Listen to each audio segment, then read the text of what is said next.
This video is for myself.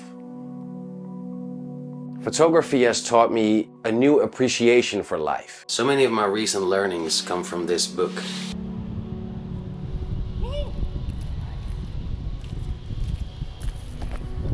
That was cool. This is my first official book. The videos are sort of like the behind the scenes of my work, I guess. 83 actual people reading what I write. How cool is that?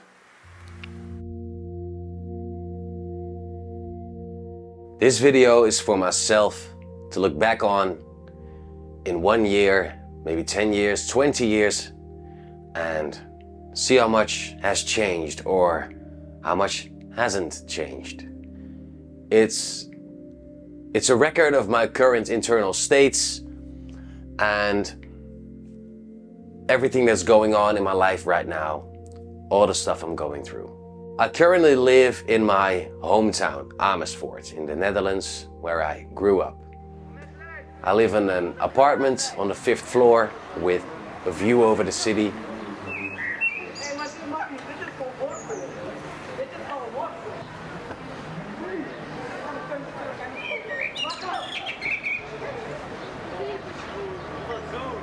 And I live here with my girlfriend Charlotte and my 2 cats, Bowie and Cobain.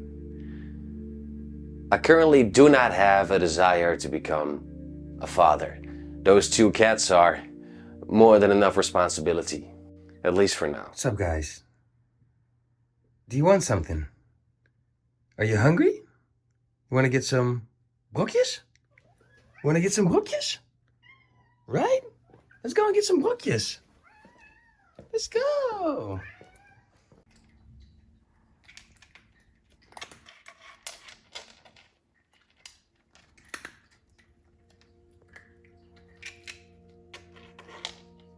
Charlotte is talking about marriage, but I still find myself getting used to the idea. But I will eventually ask her though, just like I promised. I still have both of my parents and I have a little brother. I say little brother, but he's 3 years younger than me, which still makes him a 28-year-old man, but he will always be my little brother, despite that. And that's my personal life in a nutshell. Professionally, I currently have a day job, which I work at 24 hours in the week. I'm currently in the office of my day job. But next to that, if there's one thing I would base my entire identity on, one thing I could center my life around, that one thing would be photography. Photography has taught me a new appreciation for life. It has taught me to look at things in a different way that I couldn't do before. It gives me a fulfillment that I've been searching for quite a long time.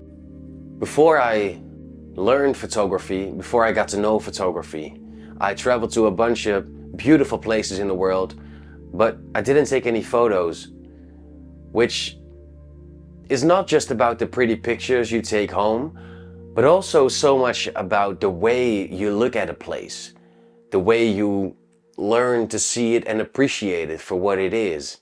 And I just couldn't really do that back then.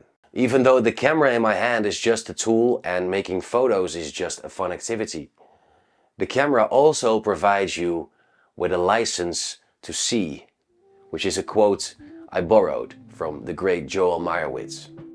So many of my recent learnings come from this book.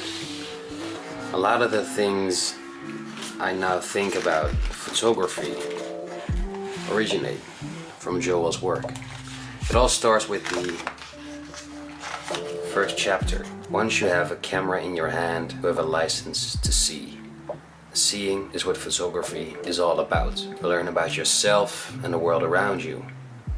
It's something that's become part of the way I am, the way I move through life. It changed me as a person. It taught me to be more appreciative.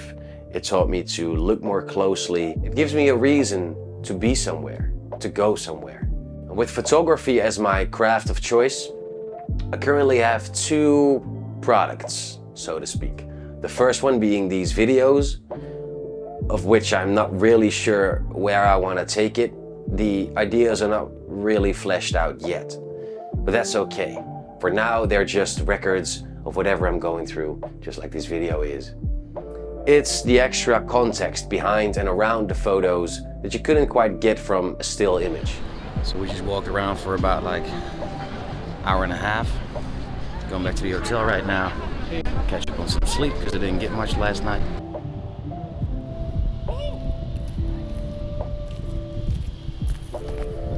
That was cool. The videos are sort of like the behind the scenes of my work, I guess. The other thing is my monthly newsletter. It's called Dialogue.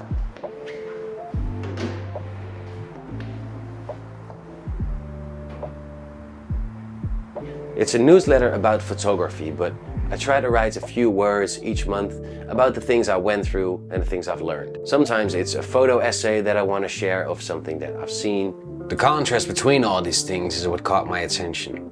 It's obvious life is in no way new on the island, but there's definitely a new wave approaching.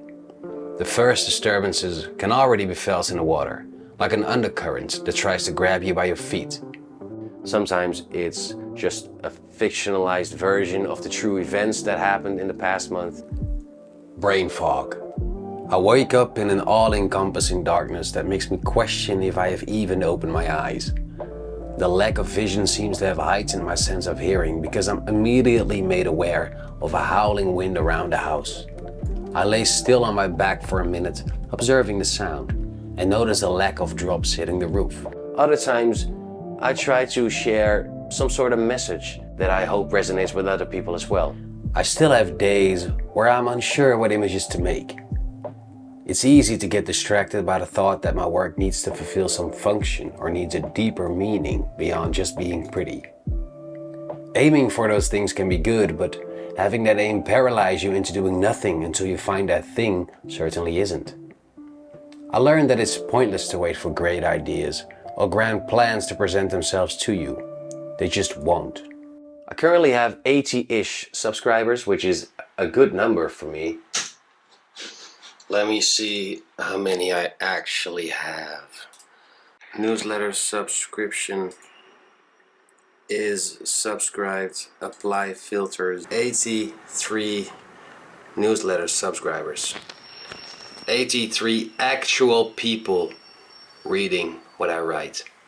How cool is that? But even if nobody read it, I would still write it, because doing this for myself is the main goal.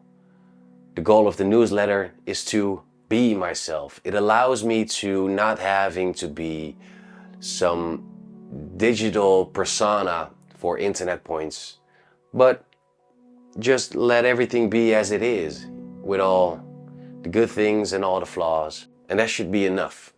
It's kind of liberating in a sense. Doing this monthly also forces me to sit down and to look back on all the things that happened, reflect on them a little bit, see if there are some lessons to be learned, and if those lessons can be distilled in something that's useful for other people, then, well, that's just an extra benefit. My biggest goal currently is to travel the world for a couple of years and to facilitate that travel with my photography. I'm not entirely sure how to monetize my work yet. I'm thinking about photo prints,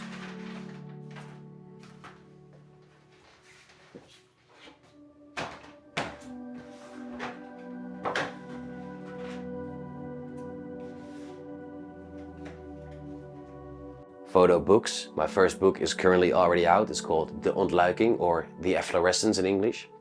But I wrote that book together with somebody else, or basically I photographed it, somebody else wrote it. So this is my first official book. It's called De Ontluiking, or The Efflorescence in English. I guess that's what it translates to. And I've done a few projects in my time, but this is my first actual book. And look at what a beauty it is. Everything inside is photographed by me, and everything is written by my mate Thijs Thomassen. I have many other ideas for books. And I'm thinking about starting a membership program. I don't really know how to tackle those things yet, but we'll cross that bridge when we get there. For now though, the work comes first. I cannot do any of these things if I don't focus on my photography first. Nothing of this works without making proper work. So that's where my main goal is right now, to become really good at this photography thing, to really hone my craft and take it as serious as I should.